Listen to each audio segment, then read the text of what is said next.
Hello, listeners. Welcome to Hear Me Speak. It's Casey here. Today, I wanted to talk about racism and the fact that even in the middle of this pandemic that we're all going through, racism has reared its ugly head once again. A friend of mine, Felix, he sent me a link about the Chelsea and Ivory Coast football player Didier Drogba and other stars from the African continent.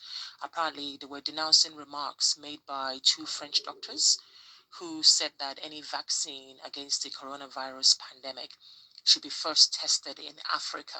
Yes, I know. I couldn't believe it when I read it. I was like, say what now?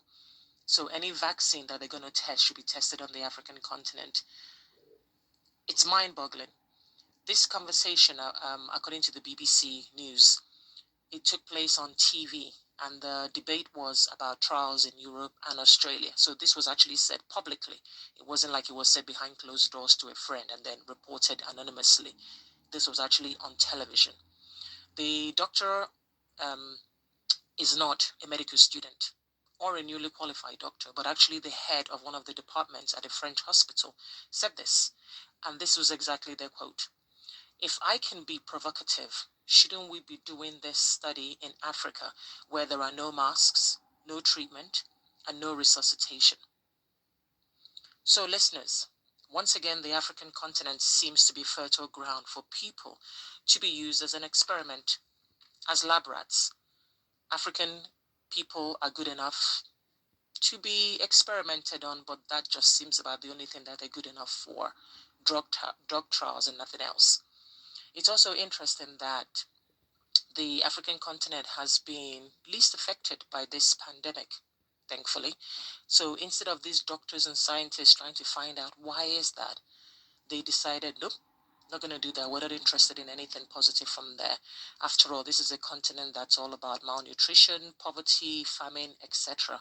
So therefore, they'll be perfect as guinea pigs, suitable for testing.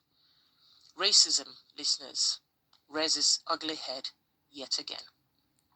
First of all, might I add, Africa is a continent and not one country. That really, really annoys me whenever people are like, oh, I'm going to Africa. Oh, in Africa. It is a continent. It is not one country. So where exactly, okay, let's just assume that this trial was to take place. Give them the benefit of the doubt. Which country did these European doctors think they're going to start their testing on? Are they going to pull the names out of a hat the way they do at football tournaments and decide which country? Or will it be, well, eeny, meeny, miny, mo, and see where their finger lands? Is that how they plan to do the testing? Which country would they choose out of the 54? Yes, 54. So you see, it's not a country, it's a continent with 54 countries. To me, this is really, really beyond disgusting, and it's blatant racism at its finest. No doubt, they'll probably claim, well, actually, our words were taken out of context. People are so sensitive these days, the PC culture, all that. We don't actually have any racist bones in our bodies. After all, we have black people living in France, or that their best friend's third cousin is married to a black person. That's how it normally goes, these so-called explanations, when people have been called out by saying the wrong thing. I live in London, and I have to say that all of my life, I have really seen the African continent portrayed in a positive light by Western media. And I really do believe that as a consequence of this, people have over time developed a negative impression, an assumption about the continent and the people that live there. Unfortunately, people's image, especially the not so positive ones of the African continent, has been so engraved that they just don't know how to change it. Or maybe by the sound of these two doctors want to change it. They believe in what they believe as far as they're concerned. Just like there are many sides to America, there are many sides to China, there are many sides to India, and every other country and continent in this world. There are also many, many sides to Africa.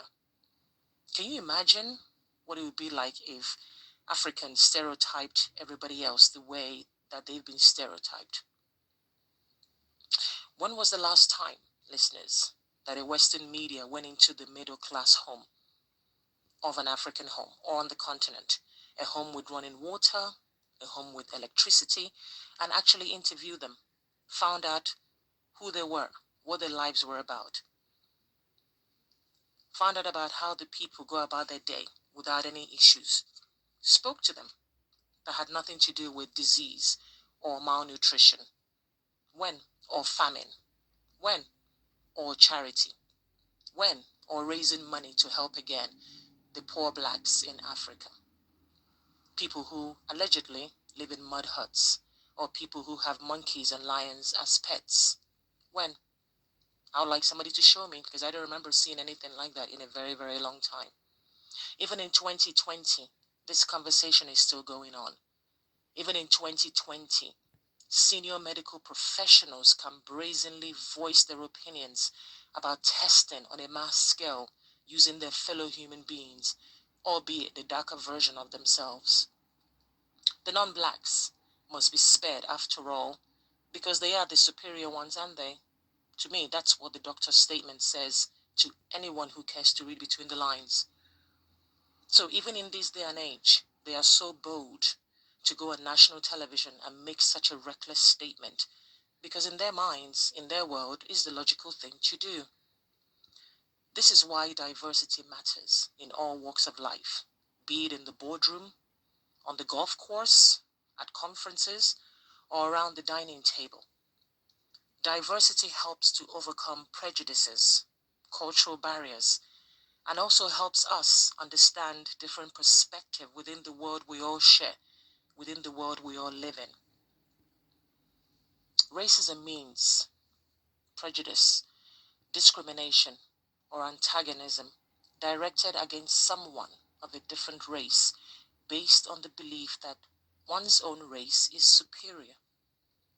Let me remind you again of the doctor's statement during the debate. If I can be provocative, shouldn't we be doing this study in Africa, where there are no masks, no treatments, no resuscitation? Now, listeners, you tell me, is that racism or diversity? Thanks for listening. Do subscribe to my channel and let me know your thoughts in the comment section below. Do share this video and give it a thumbs up if you will. Take care.